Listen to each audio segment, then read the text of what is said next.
Kita diskusi lebih lanjut tentang digital disruption. Semua hal nanti akan digantikan oleh robot. Apa yang bisa mekanik dan elektrik pasti diganti robot. Jadi manusia semuanya nanti bisa digantikan oleh AI.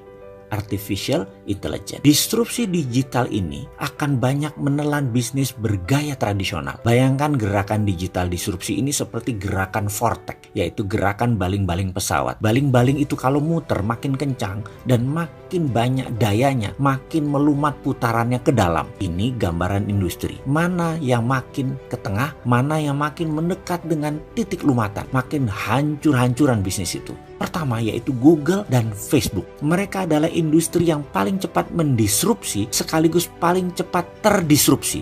Dalam 10 tahun ke depan akan terjadi perubahan dalam dunia sosial media dan dunia search engine, di mana mungkin saja tetap Google yang memimpin, namun sudah bergeser jauh kefungsiannya dari saat ini. Kedua, media akan terdisrupsi yaitu media mainstream. Kompas, Femina, Jawa Pos, RCTI, TVRI tidak tahu lagi sampai kapan. Namun di tahun 2030 rasanya semua itu menjadi dinosaurus, hilang. Contoh saat ini ya, Net TV itu tiba-tiba melay-off banyak karyawan. Persaingan mereka itu dengan individu yang asetnya minim.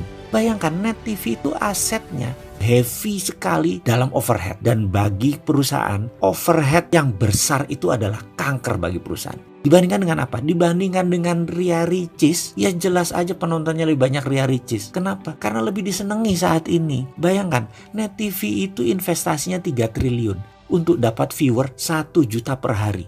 Channelnya Bosman Mardigu itu 1 juta juga viewernya per hari. Dari YouTube, IG, dan FB. Modalnya berapa? Kecil sekali. Atta Halilintar per hari itu 7 juta viewer. Deddy Corbuzier itu 6 juta viewer. Raffi dan Gigi itu 10 juta viewer per harinya. Modalnya nggak sampai semiliar. Bubrah itu semua media mainstream. Apalagi nanti waktu 5G hadir di Indonesia tahun 2020 dan 2021. Generasi milenial dan generasi Z tidak nonton TV. Nontonnya semua berbasis internet. Ketiga, apa yang terdisrupsi? Retail shop.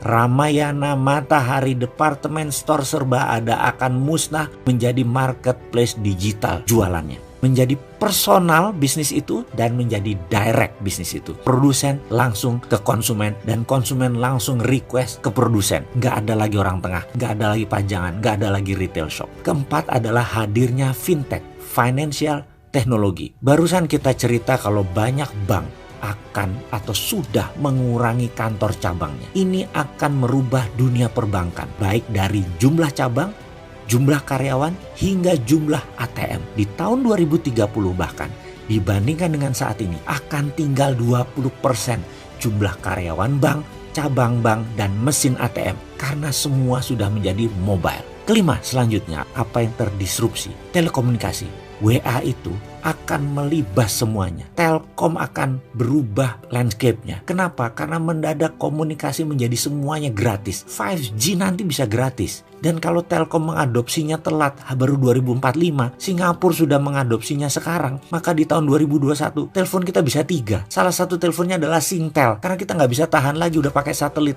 Semua wilayah Indonesia di cover dan gratis. Mampus itu Telkom. Tapi itu adalah bisnis yang terjadi bahwa telekomunikasi akan terdisrupt kalau tidak cepat-cepat melakukan perubahan game changing.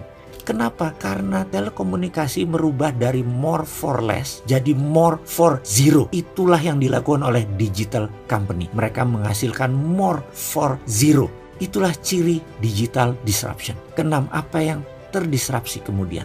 Edukasi. Edukasi nanti tidak akan pakai ruang kelas dan guru lagi. Apa yang dilakukan? Mereka menggunakan digital, ruang kelas tidak sebanyak sekarang lagi.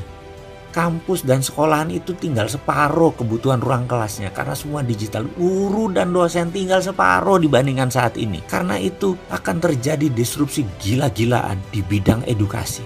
Dan ini akan membuat shock. Kuncinya sekali lagi, dalam digital disruption, cirinya adalah kita menghasilkan layanan yang more for less. Jadi produknya 10 kali lebih bagus dari yang existing. Tapi 10 kali lebih murah dari produk yang existing juga. Kalau itu sampai terjadi, maka industri akan digoncang oleh layanan more for less dan more for zero.